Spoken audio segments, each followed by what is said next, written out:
अस्सलाम वालेकुम स्टूडेंट्स, मैं हूं आपका फिजिक्स टीचर कमर मोहम्मद नबील और आप इस वक्त हैं नबील्स ऑर्बिट में। तो चलिए स्टार्ट करते हैं आज का टॉपिक।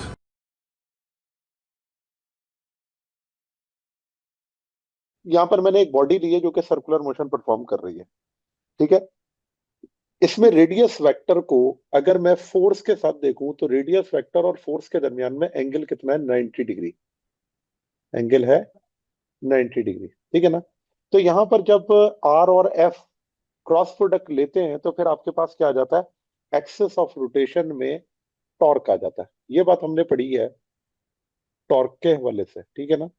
अब अगर इस चीज को मैं डेफिनेशन के तौर पे लिखूं तो वो मैं इस तरह से लिख सकता हूं कि टॉर्क और एंगुलर एक्सीलरेशन बिल्कुल वैसे ही रिलेट होते हैं जिस तरह से फोर्स और एक्सीलरेशन रिलेट होते हैं। ठीक है ना।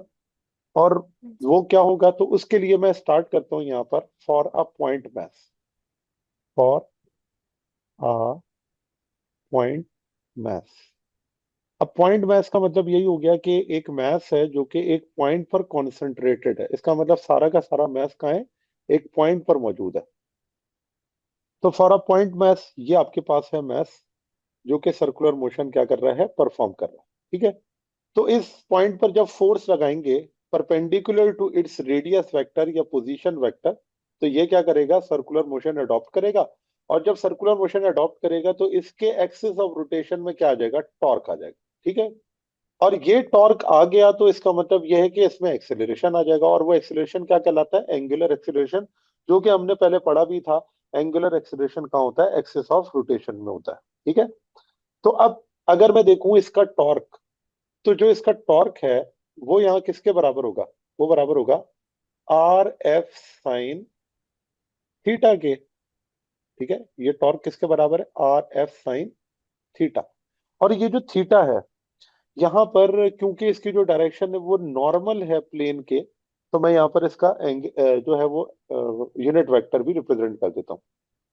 अब जो थीटा है आर और एफ के दरमियान में वो है 90 डिग्री, तो मैं लिखता हूँ theta is equal to 90 degree between r and f. जो थीटा है वो कितना है? 90 डिग्री है बिटवीन आर एंड एफ। तो जो साइन 90 होता है, साइन 90 वो किसके बराबर होता है? वो 1 के बराबर होता है। ठीक है। साइन 90 1 के बराबर होता है। तो जब मैं वैल्यूज पुट करूंगा साइन 90 की, तो जो टॉर्क होगा वो मैक्सिमम आ जाएगा, और उसे हम लिखेंगे आर एफ साइन 90। ठीक है। साइन 90। तो टॉर्क यहां से क्या हो गया? मैक्सिमम हो गया। अब हम अप्लाई करते हैं second law of motion by Newton's second law of motion. Newton's second law of motion.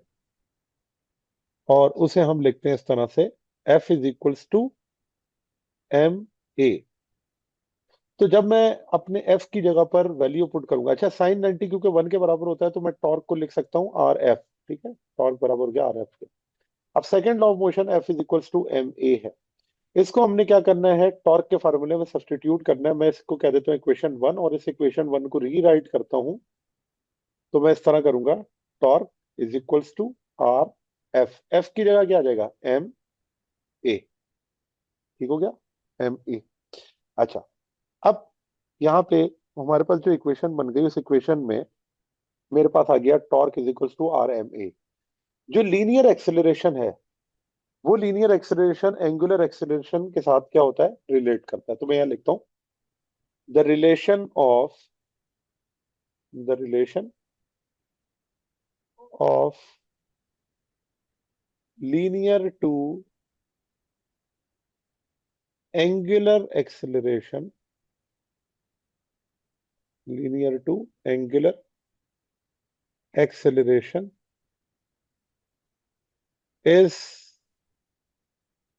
Given as, क्योंकि ये बात हमने पढ़ी हुई है ना, तो इसलिए हम इसको एज इट इज यहाँ पर सब्स्टिट्यूट करेंगे। तो a is equals to r alpha. ठीक है। A is equals to r alpha. तो अब मैं ये करूंगा, ये जो मेरे पास एक्सेलरेशन है ए, इस ए को मैं यहाँ पर पुट कर दूंगा और वो है आर एल्फा। तो मेरे पास फाइनल इक्वेशन जो होगी वो इस तरह से आ जाएगी कि torque is equals to r m और क्या आ जाएगा R alpha.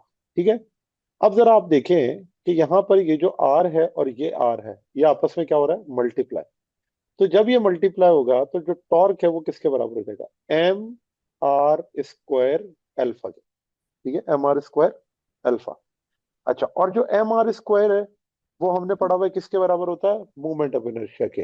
And we know that we know that I is equals to mr square, which is moment of inertia. Moment of inertia.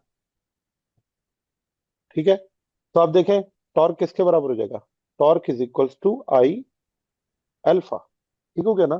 तो ये जो हमारे पास इक्वेशन बनी है, इस इक्वेशन में अगर आप देखें तो टॉर्क और एंगुलर एक्सेलरेशन आपस में क्या कर रहे हैं, रिलेट कर रहे हैं। तो जितना ज्यादा आपके पास टॉर्क होगा उतना ज्यादा क्या होगा, एक्सेलरेशन होगा। और ये equation similar to second law of motion, similar to second law of motion, जो हमें क्या डिस्क्राइब करता था, जो हमें बताता था कि जो लीनियर फोर्स होती है वो एक्सेलरेशन के प्रोपोर्शनल होती है, और उसे हम लिखते थे f is equal to m में। ठीक है ना। तो यहाँ पर जितनी ज्यादा फोर्स होगी उतना ज्यादा क्या होगा, एक्सेलरेशन होगा। बिल्कुल उसी तरह से जितना ज्यादा आपके पास टॉर्क होगा उतना ज्यादा क्या होगा, एंगुलर एक्सेलरेशन होगा। और जिस तरह से वहां पर मैथ जो है, यहाँ पर एम जो है वो रिप्रेजेंट करता है किसको, इनर्शिया को। एम रिप्रेजेंट करता है किसको, इनर्शिया को। तो यहाँ पर जो आई है वो रिप्रेजेंट करता है किसको, मोमेंट ऑफ इनर्शिया को। ये कहलाता है मोमेंट ऑफ इनर्शिया। ठीक है ना।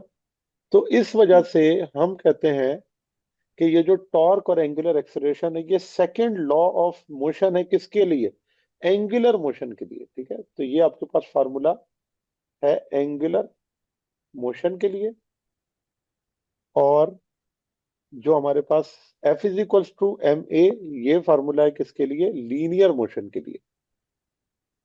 तो लीनियर मोशंस में हम क्या करते हैं, F is equals to m a को अप्लाई करते हैं, और एंगुलर मोशन में हम इसको किससे चेंज कर देते हैं, F को टॉर्क से, और A को एंगुलर एक्सेलरेशन से, और M को मोमेंट ऑफ इनर्शिया से। ठीक है, तो ये आपके पास क्या हो गया, टॉर्क एंड एंगुलर एक्सेलरेशन। जी स्टूडेंट्स, तो ये था आज का हमारा टॉपिक। उम्मीद है आपको टॉपिक समझ आया होगा। अगर आप नबील्स ऑर्बिट में रहना चाहते हैं तो सब्सक्राइब करें, और नई आने वाली वीडियोस के लिए बेल आइकन प्रेस करें। Thank you very much. अल्लाह हाफिज़।